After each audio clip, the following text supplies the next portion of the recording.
de Torovanda Botovan to moni de Tominga Kabuya aleki et puis la moni document o ndambo fuité wana campagne ngo boko sala na jimbelenge na mweka oto na kabeya kamwanga campagne ya président de la République pour la moni d'aba kombo mutusu e fuitaki a nazana ngo po bino na moni bozo comprendre makambo te degré peuple azana kanda na bino directeur François Mwamba coordonnateur principal de la campagne ya Chilombo, chef de l'État. François Mwamba Chishimbi. On va que c'est chi pour elle. Hein? Mais Chishimbi. François Mwamba Chishimbi. Tu es Rolanda Lissousso, on a moni André Wameso. Taylor Lubanga. Eberande azara en Équateur. Hein? Non, non. Na Kwilu. Na Kwilu. Voilà. Casimir. Kolongel et Casimir. Kolongel azara wapi? Yewana ka Teberan. Yewana ka kazo continuer. André Kabamba, Augustin Kabuya, Nicolas Kazadi, Peter Kazadi, Jean-Claude Kabongo, Mwandia Vita et Topé Kabongo. Siko campagne ngo bosala ngo. Ndeko potika beblo bolinga bosala na mboko. Bozo les popon ngana dama ngwa parti na binote. Biloko bazo le lango na parti na bino. IDPS to bunda na bato ebele. Tout ça des membres mais biso to kenda likolo ba comportement na bino. La composition on a parti oriental les appels. La composition yo parti oriental les athées et puis naza ko expliquer bino pourquoi parti oriental les athées. Na moni sidi ki voter na moni nord ki voter. Pourquoi les athées? Tu le moyen bike na de ki voana. Si na manière ba ko voter été. Si na manière ba ko voter été. Donc aucun de peu qu'on a en campagne. Aucun de kuna te siko aucun no lugani ni kuna. Yo uti ko boma batu kuna lobby boko de voter kuna ndengeni les gardes républicains les garde républicain bagada nani garde républicain bagada premier ministre bagada ministre de défense garde républicain bagada garde oh ya chef de l'état ya chef de l'état non babomina compte na babomina compte chef de l'état Kabila avait tué non et Kabila bomaki atolo baka Kabila te donc qui voit na surtout les lo matanga ezali po biso tozala matanga na bandeko na biso qui voit na matanga ezali ndak asali calcul oyo azo ba topé topon kutu na yoka ke déjà na téléphone azo solola na je suis avec topé nous sommes avec topé comme on est banque na téléphone topé oyo nani Augustin Kabuya a osala campagne wapi a oloba wapi est-ce que c'est erreur à stratégie to mais erreur à stratégie des comportement na bango bazo sala ngo siyama chitu et là on a biso lokola basala IDPS chitu chabu chitu chetu balingi bazo pe ino sakre basala ngo chitu chetu mais bemba zawana caméra zawana baata zawana donc bango na campagne électorale wana équipé bango te bino bofanda tokotinda Peter Kazadi akende na Kivu po bakenda ko souffler makambo kuna po akoka kolobati babiloko eza ba anti-valeur. D'ailleurs, anti-valeur au Congolais, téléméli mbula.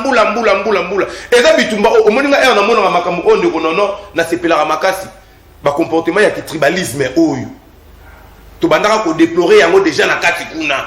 Oki na lobi terme moko chintu chetu. Nde terme babandaka ko exploiter il y a longtemps chintu chetu. IDPS eloko na biso. Tozana Congo moko boya bundaka na IDPS ya yete. Mutabandu moko bundaka na IDPS ya yete. Mungala moko bundaka na IDPS ya yete. Bazu batie chitu chetu yango chitu chetu zo kene tina campagne maître Winner a l'objet erreur Kabuya vous les combattants délimiter bofanda bosulula bozwa ki fanatisme bocha pembeni boluka secrétaire général évita akuma président ai bon boluka président ai o azana compétence ya ko représenter bino botika ko krasoni ya boye bocha mutu aza capable baza kune belé to tikela bino pe batu kunati bonjour mutu bo remplacer que to vona to mona tweet ya un secrétaire général ya parti présidentiel a tweeté et puis naza na plateau de télévision mettre zolo bananga que non asimi sa téléphone na batu nga téléphone na simbiso bo ko no tweeter ni kuna nakati na ko simbiso téléphone banda tongo tipo kwa yanga o ko remettre ngo pa nanga o ko no tweeter téléphone na yo. Merci. Merci Rigon, atondi obotondi, kosirikate. Eza candidaté, eza biloko bandeko na biso balingi balesa biso, balingi ba faire croire biso que non, eza erreur, mutasimba kité, c'est Kabuya qui avait tweeté. Pour eza na téléphone ya Kabuya. Et équipe à campagne wana bati wana ndenge ya Loubilange. Lou bilangier. Lou bilangier, tu tout. Watching. Et là, chi. Hello. Et la langue en boca papa. Yo ngo comme ça ngoni. Vous allez nous interdire nous de parler tout à l'heure. Alors, ce qu'on va banganin. Ko bangé l'autre. Merci mon mboka. Consommer minute na. Ce qu'on va mettre winner. Ko tout comme tout ça se passe en famille, ça se passe entre frères. Considérez, il faut vous apaiser. Togo le deuxième sujet nabiso et empêcher Moutouté Azonga rebondir na Oezaraki barricadage par rapport à CG Ayambo mettre winner 10 localités de plus M23 Rozoyango sous la barbe en puissante il y a baï force il y a EAC biso mongo peto zali wana FADC ça dit résistance selon communiqué il y a Nord qui il y a commandant des opérations à Nord Kivu est-ce que Tokoki Kolobalelo qu'en tout cas trop c'est trop ça c'est la énième provocation et c'est ngel nabiso to passer à la vitesse supérieure pendant aussi la nana banyangala kata bah vous mettez na territoire na biso une année plus. Ok, merci beaucoup. Ndeko Nononkuru. À un moment et ça l'a rappelé plaisir pour nous comprendre que ceux qui nous ont déjà n'ont pas bengi power. Il faut balober la cahier toujours. Avantage Kabouya Zanango Yangwana contrairement à la secrétaire général à la partie Nyons. Contrairement à la secrétaire général et à la partie Nyons.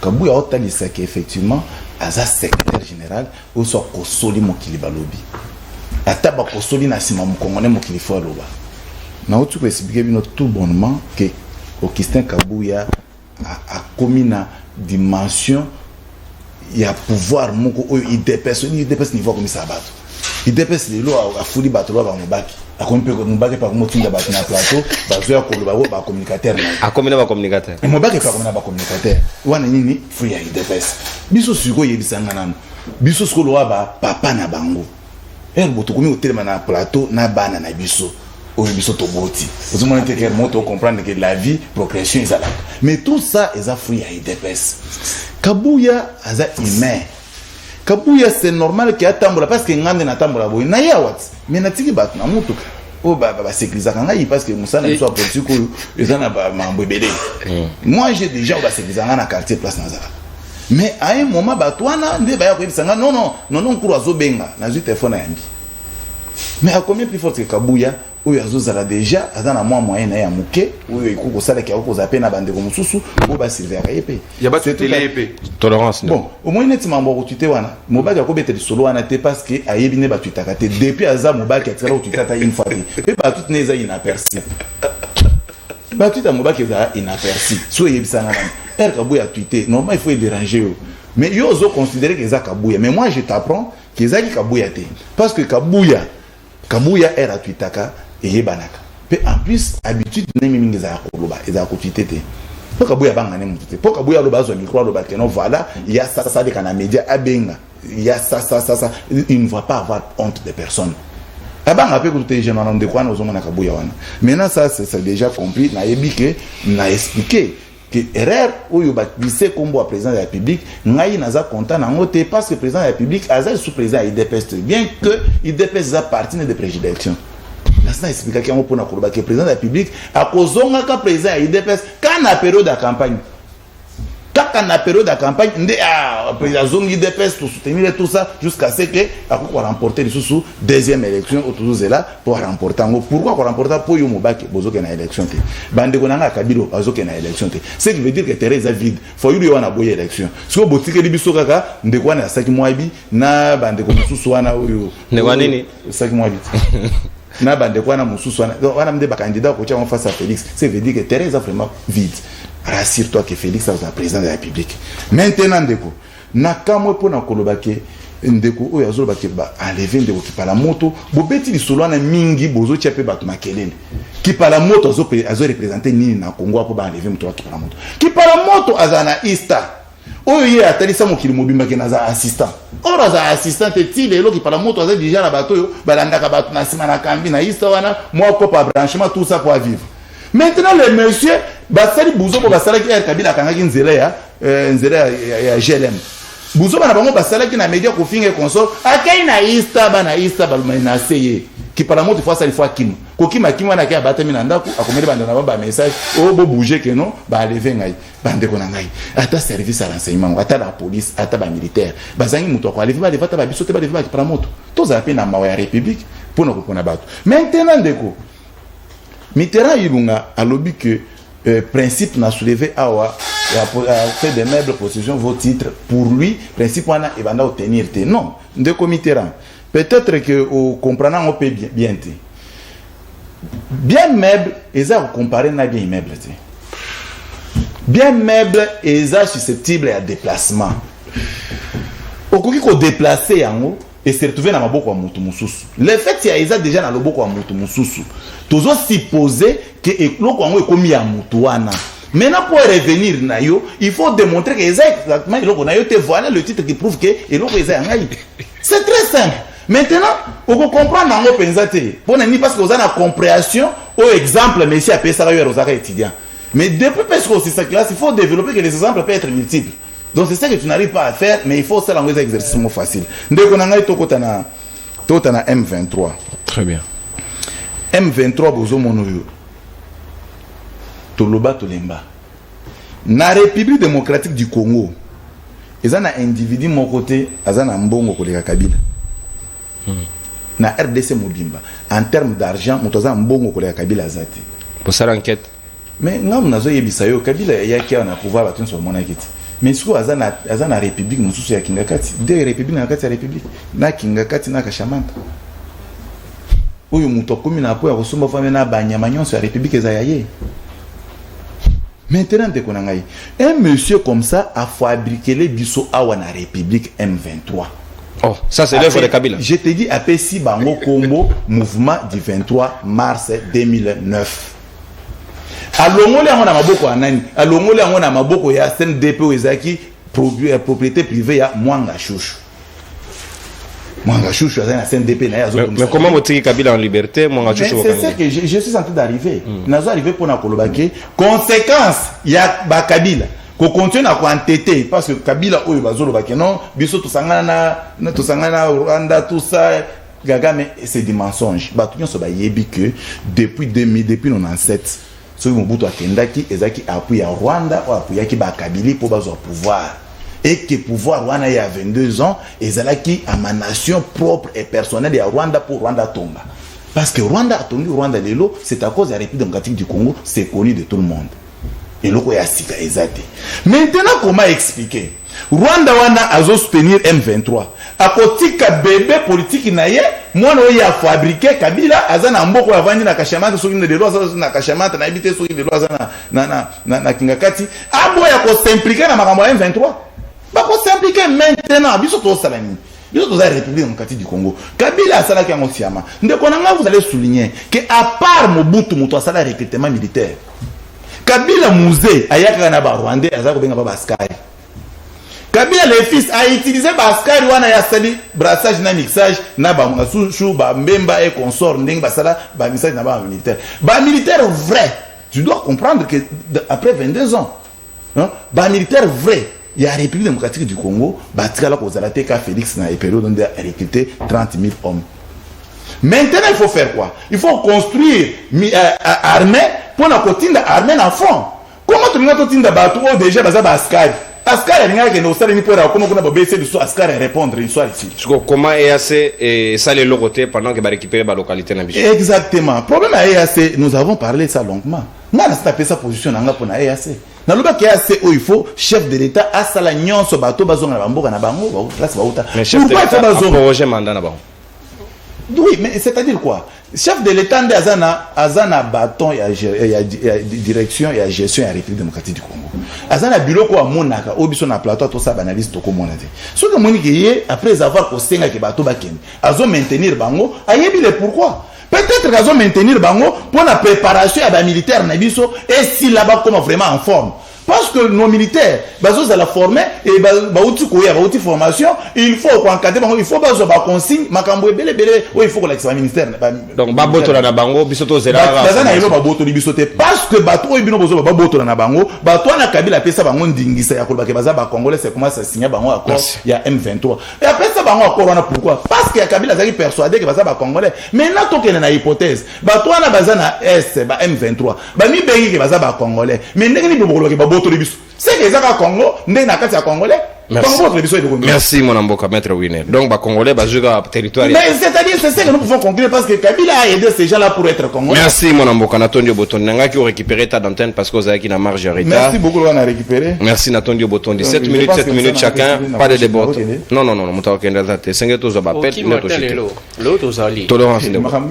S'il vous plaît maître tolérance ça sur malobate 7 minutes na Mitterrand Ibonga territoire 10 localités de plus récupérées alors que biso tozali kota la sous l'impuissant et ACP et ça de l'autre côté donc bango va continuer au kamataka ndenge mettre wina na lobby en attendant bisoto se réorganiser ils vont agrandir ba petit na bango gloutissant et ça c'est dangereux et ça dit madame Mengete. OK, merci beaucoup ndeko nonon cours encore une fois de plus dans malobo pesingai tangu na yaka Kabila forever ba pesanga mission moko pa président Petit na banzi etambola na bilili tina ba Twitter na kende na combattre le coup ya IDPS. Et puis, c'est ce que nous faisons chaque jour. Non, vous comprendrez que, dans la philosophie toujours, il y a la distinction entre les raisonnements scientifiques et les raisonnements vulgaires, ou encore les raisonnements de la rue. Les raisonnements scientifiques est teinté de la rationalité. Les raisonnements de la rue a des sentiments épidermiques. C'est-à-dire, na lobara po non courant nanga ke na loba mais sans soubassement sans préalable. Boza ba juriste était mais boza intellectuel. Mais en face de moi, j'ai un juriste aussi que je considère beaucoup. Non na ebi ko tanga ramingi partant de votre qualité d'assistant à l'université avec des distinctions. Et maintenant étudiant en droit. Maintenant étudiant en droit. Très bien. Mais na comme mabino juste un raisonnement ya français. To raisonner en français mais pas en droit. Na eloro ye mora bimise na munoro na ye alobi en fin de meubles possession vos titres totikali na possession totikali na vos titres tozuka ra place wana to ça siko analyse to analyser to analyser on en français ata na bengi bana école maternelle français on va comprendre son na ke na on a droit mettre bila au contredire ngaité c'est-à-dire quoi. Quand on a poser la contradiction, il faut brandir titre. C'est à partir d'un titre qu'on sera les vrais propriétaires de ces biens meubles. Exemple, on y a pessi. Nali kamba koloba etende Augustin Kabuya basimbela qui est téléphone de motomuso à tout. Ça n'a aucun mariage. To réfléchir s'il vous plaît. To sauver droit, to sauver science, to sauver politique. Parce que biso jeunesse, neto lukaka remplacement, renouvellement en classe politique en remplaçant les énos basés dans l'institution. Faut to ça quand même na maël ndo winner. Il faudrait parler plutôt de la détention précaire. Ça, c'est une autre notion. Toujours en droit civil et bien. Parce que le principe à PSI est un principe en droit civil et bien. C'est un coup en jeu des droits. Sur la détention précaire peut être provisoirement si mais le quoi appartenir sur le plan des droits, pas de la détention précaire. Mais sur la principe, il y a beaucoup de place à employer. Mais il fait justifier ça. À un certain moment dans la vie, le professeur Moulumbaka disait que Moutou a son itala Moutouté. C'est un mort vivant. Akoufa ne meya kansa le roi azana bomoi. Rapidement, na kwa sande on a soit chef coutumier que tant que on ça débat na télévision, il faut tous en le gars c'est pour un respect à Moutou à gérer pendant 18 ans. Moi na ebi Valentin Mobake, il venait chez nous pour topé ses primature à l'époque. Mais aujourd'hui, je vois mon frère venir sur ce plateau dire que Kabila aussi avait tué. Donc pas justifier argumentation na il va dire que Kabila avait tué. Est-ce que soit auquel on a tribunal parce qu'on dit en droit la charge de la preuve est comme au demandeur acteur probable ikumbio bon Kabila yo muto fundie la tsabiso moto ya bomaki o argumenté o ça na ba limite donc Mobake na bien zaravie mo maele il réfléchit ya on a senga ba leader na biso tango ba ko zwa batu boko tsamba parti politique formation puis la communication politique il faut zalara. Winner vous dit ici que non Kabila c'est un sujet rwandais s'il faut parler de cette façon là Kabila Zali produit à Rwanda, non. Au moins, il y a un débit de Kambuya, raisonnement scientifique, est différent d'un raisonnement de la rue. Il y a un de l'heure, on a contesté Moussou, mais même on a contesté Moussou, même, dans le sens figuré, mais dans le même contenu. C'est ça les Français, ce sont les ABC des notions des Français. On appelle ça en français stylistique.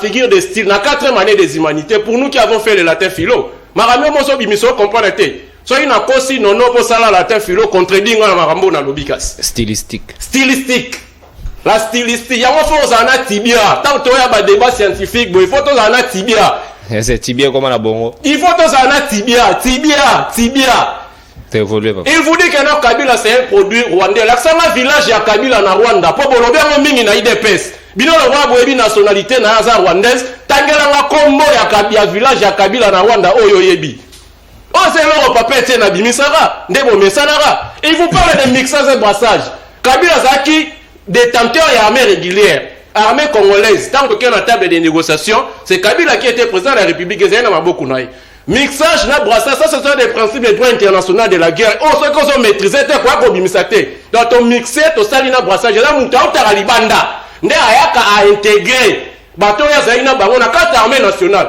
mais na Bemba azaki rebelle oui ou non Roubert azaki rebelle oui ou non mais Bemba yo na bino bozana lelo na kata nini ya union sacrée pona luka koyeba vrai que soit mixage na brassage botu na Bemba kabuya tindelo maloba non to aussi ça a capitaliser ndo pour luka comprendre na mixage na brassage il faut tout na Bemba et puis rapidement na 2 minutes etikali après recadrage na simbi marambo ya est ça fait trop mal.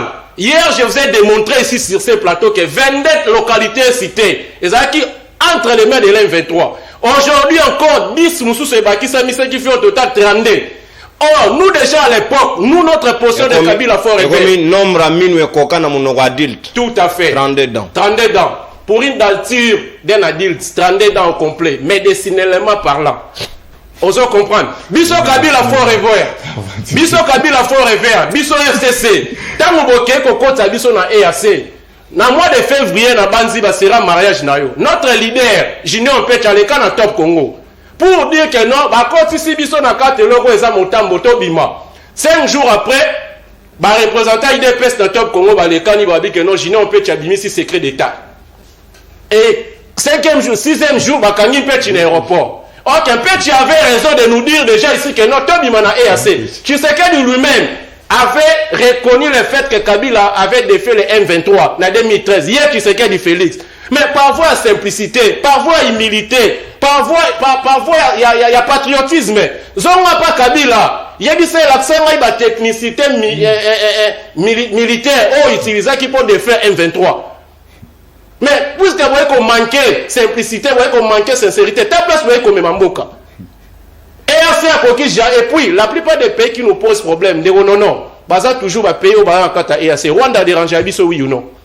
Oui, tout ça. Et va payer à Congo qui est combiné dans Bango. Congolais a sérieux à son article 4 et charte ya EAC. Attends, à comprendre que Tokendande voté Kamboka et puis le droit international, lorsqu'il s'agit de la ratification d'un traité international ou accord international, il faut tenir compte de l'opportunité et de la nécessité. Bon, même ça, l'opportunité, c'est qu'il y a ni un moment on a pour que compte à l'EAC.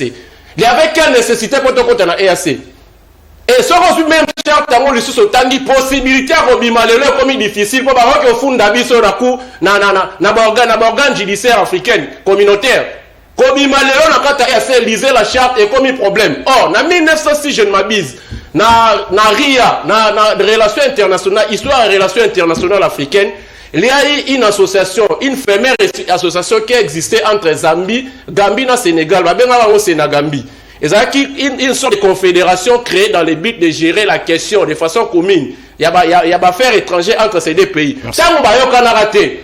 C'est qui existait en 82, Koufi en 89. Sénégal a Bendanaba. Merci, parce qu'il y avait des clauses qui permettent la possibilité à Kobima. Si tu sais qu'il y a une concession à EAC. Avec sa winner juriste charte, elle s'habille juridiquement comment on peut quitter, on peut se retirer de ces Merci, mon amoka Mitterrand. Il va mettre winner, mettre Eric Bila, plutôt que Nasuka. Il y a émission libre de Banabiso. 7 minutes pour la deuxième prise de parole. La localité de plus se récupérer. Alors que Tozali a tout intérêt de pouvoir sécuriser ba Congomani na biloko na bango et puis ba frontière na biso ezali mission FRDC na ngongo tozali ko beta lisolo. Est-ce que ezali normal to cautionner sur récupération des localités de plus donc ba Congolais il y a de plus ba komi soumis na dictat ya batora na mboka na bango c'est quand même inacceptable.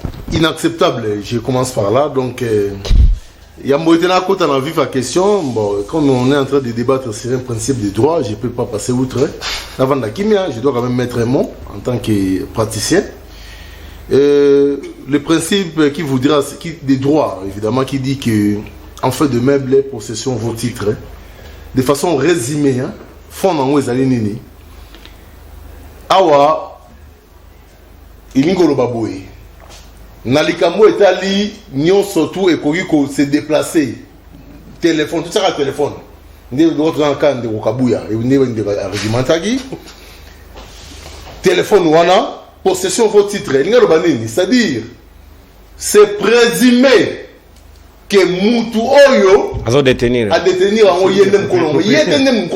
vous comprenez? Mais il y a une notion de présomption qui tourne autour de cela. Or, dans cette présomption, il y a des dérivés. Les premiers dérivés, c'est la jouissance. C'est-à-dire, Batali ko supposer yo kaka que aux ali mukolo eloko po bakutio na yango. Mais elingo lo bateke na kokuta na yango comme na droit à jouissance na yango. C'est pas si vous me comprenez. Dans le téléphone, il y a un non-cours, à Simbisi, la sécurité, on va tweeter. On va se jouir. Mais c'est ça, je vous ramène au-delà du contexte. Non, c'est-à-dire, dans la présomption, il y a les droits de jouissance. Ils ont un cas bon, c'est là. Quand on a Simbisi, ok.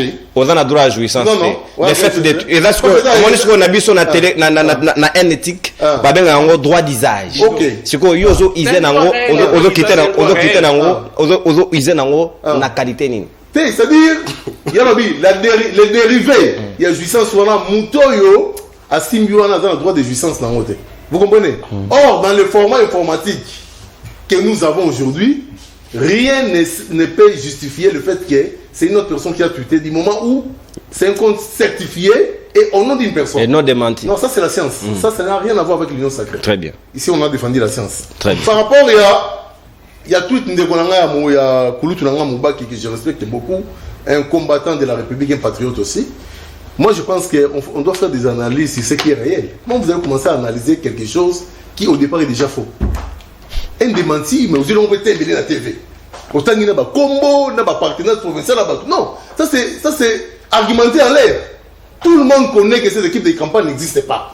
C'était démenti par la personne habilitée de nous confirmer. Vous comprenez? D'abord, c'est d'abord faux parce que Moutouazan a esprit, il y a projection Makassi. Il sait déjà lire que c'est faux parce qu'il n'y a même pas une représentation féminine. Moi, c'est ça. Et moi, on a présidé ma union sacrée, moi, c'est ça. Non, écoutez-moi, mon frère. Je suis dans le format. Il y a les camptouزan. On a non, c'est un exemple. Nous sommes dans Nous sommes dans un format de campagne. Je suis en train de répondre précisément à votre question. Très bien. Et réagir par rapport à mon frère. Donc déjà, sur le plan opérationnel, avec la maîtrise politique, le chef de l'État, Félix Antoine Tshisekedi, on ne peut jamais déduire que à ça l'équipe de campagne Moro Boye, où il n'y a pas une représentation féminine. S'il le fait déjà avec les gouvernements de façon active, une représentation féminine en équilibre avec la notion de parité constitutionnelle, à combien plus forte raison il ne le ferait pas avec l'équipe de campagne. Donc déjà, il ne faut pas commencer à argumenter à l'aide. Cette histoire-là n'existe pas. Pour la question de l'EAC, mon frère, là, il n'y a pas à mâcher les mots. Je l'ai dit en regardant les caméras. Tant qu'il n'y aura pas une déclaration de guerre contre les Rwandais de façon officielle, on n'a rien à espérer à l'Est. Donc, si tu dois attaquer M23, il faut attaquer source là-bas. On doit attaquer les Rwandais. Ah, c'est plus. Et ça, le voilà, au Bela Makwanza, Ozui, Maya Paipa, Inde, Tondoko, Lanakala, au Tiamo Likolo, Poso. Makwanza aussi à la Poso, mais Namakila. Et si il y a un robot à l'envoi de Soussou. Microbe. Microbe, il faut guérir les microbes. Les microbes, c'est Rwanda. Et c'est M23, ça le voilà. Moutamakedi, on va venir à Sima, à Tini Petinaï. Moi, je suis pour un bête, un bâtard à Zali. Atini Kai. Atini Yapekos. Personne n'a ma koufa na épée. Kouloutounanga ma tete wana. C'est-à-dire, ici, il n'y a pas à mâcher les mots. Mon condamnement, on a le bien, on a bénéficié belé. On doit opter pour la guerre contre les Rwandais pour que ces problèmes prennent fin. Et tant aux options militaires contre les Rwandais, comment le ministre Namboka n'a sous crédibilité? Le VPM en charge des affaires étrangères, après si même la date, il y a début à hostilité. Mais tout l'équipe date en haut, la date anniversaire. Nous sommes dans une matière stratégique et militaire. on ne sait pas tout dévoiler. Il y a comment comme Sangaï, armée qu'on va communiquer, va porter-parole. Enfin, je ne vois pas ça dans les formats militaires. Même auto le bela, on va signer communiquer la localité, auto je trouve ça dévié sur le plan des tactiques de guerre que les informations armées ont mises en place publique. Moi personnellement, je suis contre ça. Par contre, ici, notion à porter-parole. L'armée, je pense qu'on doit voir dans quelle mesure on l'a. L'armée, c'est un domaine secret. Grand muet. Grand muet, très bien. C'est-à-dire, on ne peut pas commencer à donner les informations de guerre à la place publique. Je suis contre ces histoires-là. Moi, je suis en train de dire ceci. Cette histoire de EAC, Bible et le Bible, pour les chrétiens. Là où est ton cœur, et là où est ton trésor, là aussi sera ton cœur. Mouteme a moutezare sika bomengono ezali. Bomengo mutuna mukile ezali, bana na yo to boti, bana na ngai, bana na yo, ezali patrie na yo. Tous ces gens qui viennent pour le compte de l'EAC, ils n'aimeront jamais les Congo plus que les FARDC. Ils n'ont pas d'intérêt. Leur trésor, c'est leurs enfants dans leur pays, dans leur patrie. Ils sont partagés entre les travails, parce qu'ils sont venus ici pour des fins commerciales. Ils sont mieux payés 20 000 fois que nos militaires, pendant qu'ils sont en train de nous foutre la merde. Vous comprenez? Donc ici, la solution, Mokonzamboka, Toyebi Bolingomi Mboka, Longola Kazaka, Latenabiso Sokoto, Longolisa ba ministre Nyo Sotona Kazaka, Balata Sokoto, Bana Mboka Tola Muka, Totelemela, Likamboa Este Oyo. La guerre, c'est un état d'esprit. C'est ça qui nous manque aussi. On n'a pas l'esprit tourné vers l'Est. Qui doit donner l'impulsion? Les chefs. Je les demande aussi. Je les demande de façon officielle, de façon même émotionnelle, je dirais, comme l'avait fait Mouzé, les pères. La guerre sera longue et populaire. Non, on n'a pas le temps pour le veste à la lire des choses. Nos frères de l'Est, là, mon frère, il faut... C'est vrai que les Congolais, mais Mingi, parce que nous, à l'élite, papa, maman, il y a des gens qui sont restés orphelins à cause de ça. Merci. Donc, en résumé, nous avons cité dans l'argumentaire, il y a Mitterrand. Andero Mitterrand, pour la question de sortie à EAC. Dans le mode de ratification, il va traiter. Il y a toujours des possibilités. Ce qui est déjà possibilité d'adhésion. Et Zali, on doit obligatoirement prévoir les procédés. Lis ça dans les chartes, il n'y en a pas. Merci. Merci, Tolérance. Tolérance. Je suis d'accord avec vous, mais je vous complète. Lisez la charte de l'EAC. Tolérance. Trouvez-nous où est-ce qu'il est écrit, où est-ce qu'il est prévu les Merci, s'il vous plaît, s'il vous plaît. Je suis d'accord avec vous. On capitalise tolérance. Mettez le Mitterrand, s'il vous plaît. Maître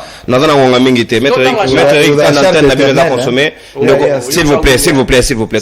Capitaliser, engager des appels à prendre, s'il vous plaît. Ndeko Rigo Katumba, Sika, Nazali, Nangamona, Toko Silisa, Bandeko Bakongoma, numéro Ezali affiché na CA logo à libre débat, plus 243 81 0244 539, numéro Ezana Sewana en noir na CA logo, au recharge crédit na yo tout à l'heure après intervention à Rigo, 7 minutes après, na refond le téléphone pour na kamata, bapel na bino, bopesa biso makanisa bino, par rapport il y a des thématiques autobeti sur le lot, Ndeko Rigo, ba territoire, Ezali Kokende, le lot, Massisi, na Routuro, ba récupérer tous ba localité, et FARDC des aïeux signifie biso, est-ce que comme armée à communiquer ou betoza armée d'action? Merci Ndeko Nono. S'il faut répondre, na bananon ko Ndeko Nangai, il y a IDPS, il y a Kabuya. IDPS Kabuya. IDPS Kabuya. Ndeko IDPS Kabuya lobby asepeli ya komona pe Valentin Mobaka comme na ba communicateur grâce ya IDPS bana ngana politique na mwana na ote. Et so zaki membre oui, na politique na mwana na ote. So zaki membre ya IDPS na lingena yeba yo po patron Kabuya na yebi. Oui, belé ouais.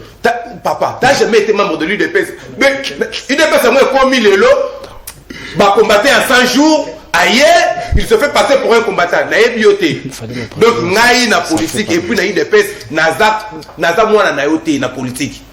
Donc, on a le dit que Kabuya a tweeté, c'est Kabuya qui avait tweeté. Je m'arrête là. N'est pas Ndeko Nabiso Kabila forever.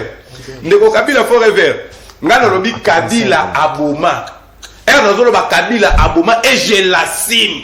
lokola lobby ke o soki to kena yo na ba tribunal est-ce que vous en avez preuve kende na ngai na lobby Kabila aboma je le confirme encore que Kabila aboma Obaki asala mabe na lobby Kabila aboma non le 28 novembre 2011 Kabila avait joué les Congolais s'il vous plaît, s'il vous plaît. le 28 novembre 2011 Kabila à l'aéroport politicien le 28 novembre Kabila avait massacré les Congolais à l'aéroport international d'Njili ndenge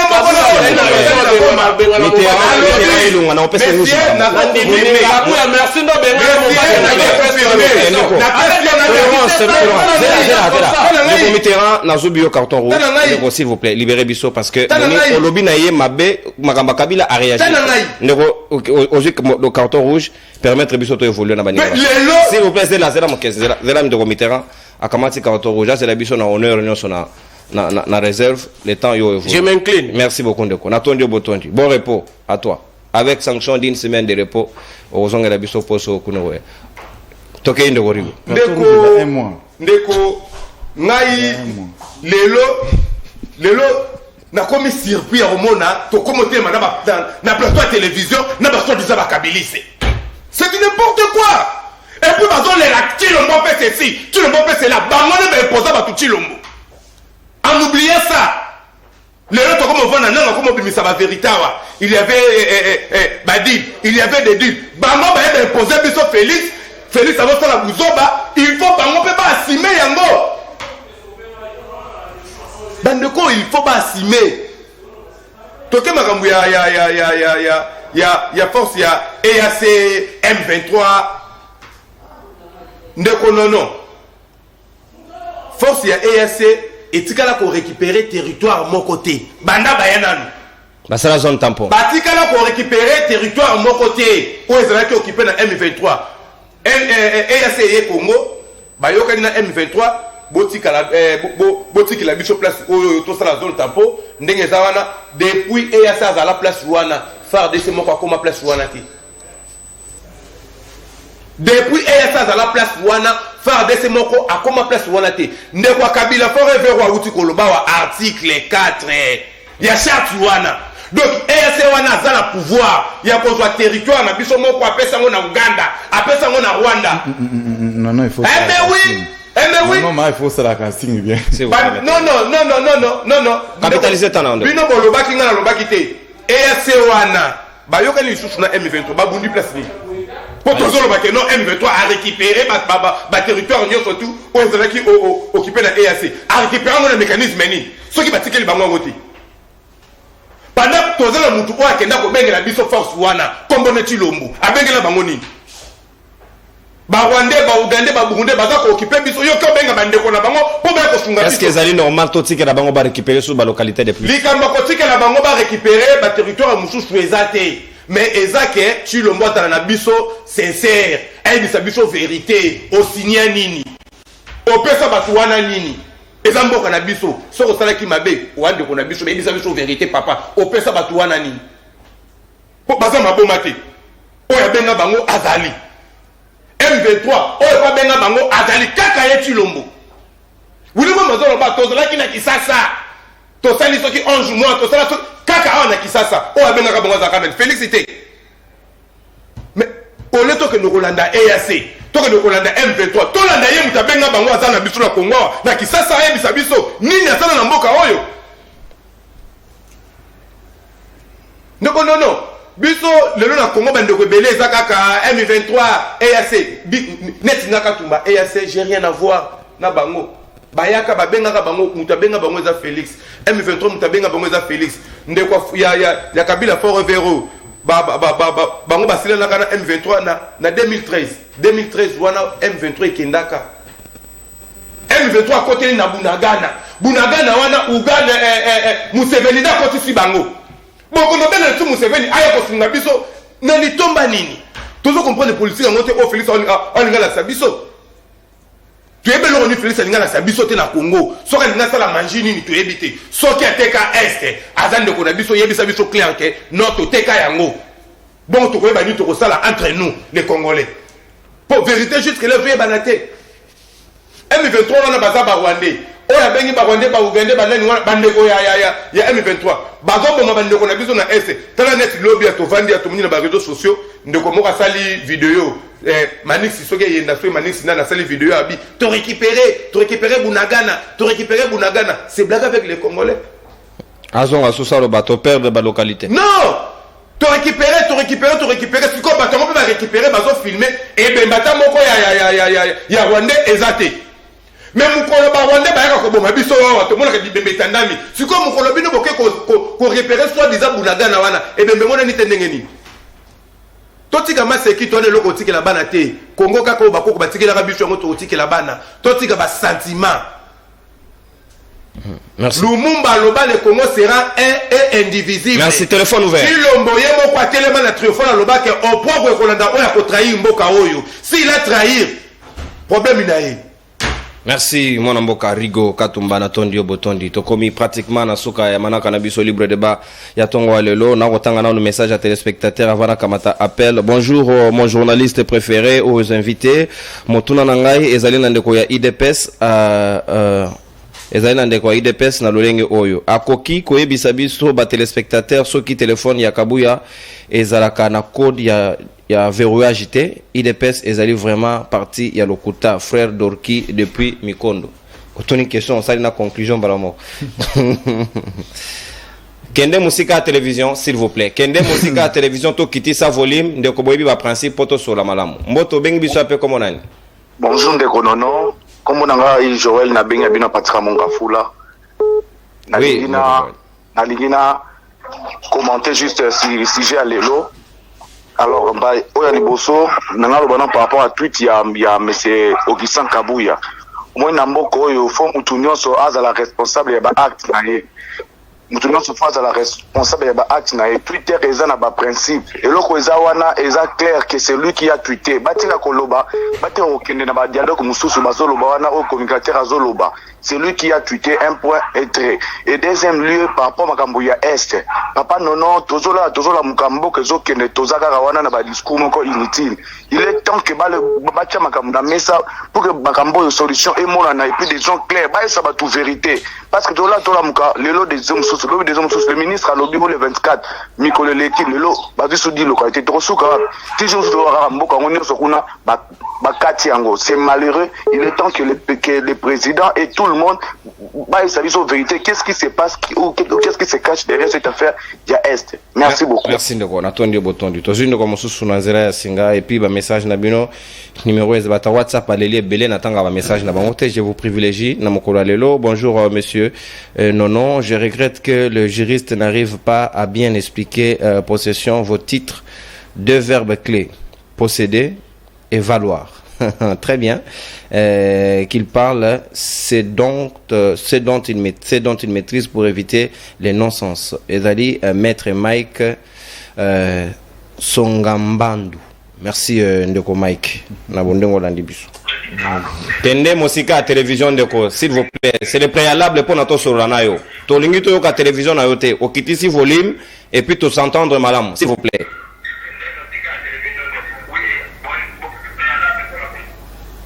Soko kitisi volume au rappelé biso ndeko to sola malamu les principes OK musika télévision au bengi biso parce que eko na yo eko tungisa baninga basusu c'est les principes et les préalables ya émission avant de s'entendre malamu il faut des règles pour bien gérer mbote ndeko bengi biso ape comme nani donc non bonjour ndeko kombo na yo pe siko zwami makanisi na yo je vais appeler de quelque part OK pas de problème anonymat acte. Bon, dans le côté doré, tous en a élégance, na kati ya télévision na ba invité. Ba invité ba montrer que tout le bâtiment na émission est pour yo très intelligent et très doué. Mais ba des autres qui ont un titre à chef qui na kati ya na ba mikila ce n'est pas aussi tolérant.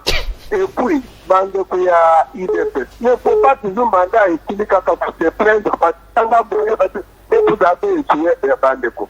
D'abord, il n'y aura pas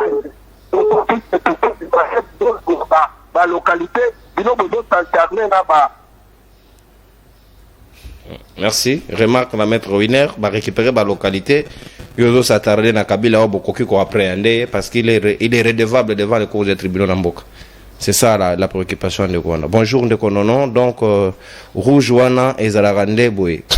Boyende ezalaga. Donc tout ça dit usage na c'est le droit d'usage. Vos titres. Félicitations parce que il permet de discipliner les invités. J'aime bien Mitterrand, mais il devrait respecter la prise de parole des autres. Voilà, Benjamin depuis Ngadema. Merci Ndekonangai. Natondi Ndeko Benjamin. Mbote Ndeko Beng biso ape kombo wapi? Oui, bonjour non. Bonjour Ndekonangai. Esiko zoami makanisi nayo. Na benyo na communauté. Okay. Bon, Ndekonono oya ngai na façon na ngai emoneli na ngai. Parti est to récupérer en mois de juin. Il y a 2023. Baningo baza kuna basufu tikino joindre Ndekonangai. Mais il faut départ à Tshisekedi du local à Tozolongolaye en décembre, président Aboya, mais après, à Osala 6 mois, pour préparer ma camarade non se photo de l'année est. Il faut d'abord départ dans la Tshisekedi, il faut récupérer pour d'ailleurs au Fogate. Merci Ndeko. Ezali avina yo, tozu yango, ezali démocratie, liberté de penser, liberté d'opiner, motona motokope sa makanisi oyaye. Bonjour Ndeko Nono, yanga Yanga okokaki Mitterrand pona nini opesiye mbala moko rouge boy te s'il vous plaît. Oh, mais atungisi Ndekonangai. La loi est dure mais c'est la loi. Dura l'ex c'est de l'ex. Atungisi na visé ayokite. Donc Mbote Ndeko. D'ailleurs les journalistes ne débattent pas sur les cartons Ndeko. Limbi sangai. Tokei Ndeko. Ndeko konono na kopesanga maloba na bania na sija liboso obolobeli ya titi ya kabuya ndeko nono est-ce tout au bando et ba IDPS oye ba déjà information que bini ya IDPS et que sali makelele bango bandinyango bango baboya ka nyonso yo landa ta mukunda mboka yemoko tanga akene ko dekagene ko restaurer état de siège mais tanga mone échoué yemoko senya maloba le but état de siège wana ezaki bandeko na biso est-ce les basenga ki ya chia ezaki na responsabilité na ete. Donc bango bawanga na kadikambuso bamoni ke sel makelele bazana pasita bawanga eza façon na bango ona makambo etali na est ndeko na ngai ezo sala biso mawa omoni nyonso ezani ni conséquence ya pouvoir ya bakor pouvoir wande ko chilombo façon je leka ndenga bakor ndenge mewe biso na makambo soko landi bien au beti na site ya radio Kapi omona ke bandeko ya Uganda babandi déjà ko changer ba borne na bango na niveau ya kunagana kuna babandi ko bota na biso ya mabele zo kene mais ateta awana kisasa bandeko ide pa ko biso na distribution ko election ke kuna mboko zo ke bandeko ba tete ke ndeko Chilombo ko sala guerre pour na récupérer mboka na biso parce que yemo ka déclarer ke ya ko sala na guerre te ya ko kunda ba kufa ka ya osane makamba guerre donc deux relatés on a yenda ko récupérer mboka na biso au contraire tout ça ndé nyonso kuya kinde parce que yenda ko tezo makambo ne to tuya kei tout ça va diriger maele ya malango pour ko récupérer mboka na biso. Merci Ndeko. On consomme ta antenne na yo, avis na yo to noter yango et tsakali des appels pour que to boucler au regard de l'article 1er à Mobeko Lukonzi la superficie de la République démocratique du Congo 2 345 410 km². Donc ceux qui motoyé et sengela tika ngo bongo nenga kamati nenga pa ko kende awotika yango bon. Un état de droit dans sa globalité sengela za rolengewa. Échanger. Bonjour Ndekonono, tuna maître Winer, yé aza avocat par rapport à Twitter, juridiquement nani aza responsable. Voilà, pesa biso réponse s'il vous plaît. Signé Ndeko Jacques Moukadi depuis qui est responsable à Twitter juridiquement. Mote Ndeko beng biso ape komodani. La dernière bino depuis commune à Masina. Ouais, makanisi nao.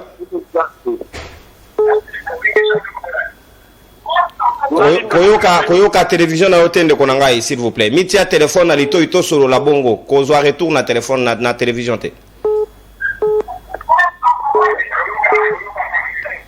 Désolé, ne Konangai. Le principe est simple na émission na bino autant ba carton jaune na rouge ezali pona ba invité autant ba ndeko ba ko benga biso na appel soko zo ko benga biso et lobi oposani mosika ya télévision to baisser volume to solo na yo lokola na téléphone. Po soko landi retour na télévision signal faut que nembinza ezongelo ezo créer retard. C'est pourquoi toujours prévenir bino bobenga biso au téléphone à l'itoy pour que tout échange on dirait sur le téléphone, ce sera beaucoup plus direct et beaucoup plus efficace pour na itungi sabaninga basosote. Ezali principe to tia émission o sala mbilinga to zoba e motane to bobola e yango ezali principe na zubie akeye ake opema apemi penza donc semaine on a posé o ya bomona ete abungi abungi lo wagi para boto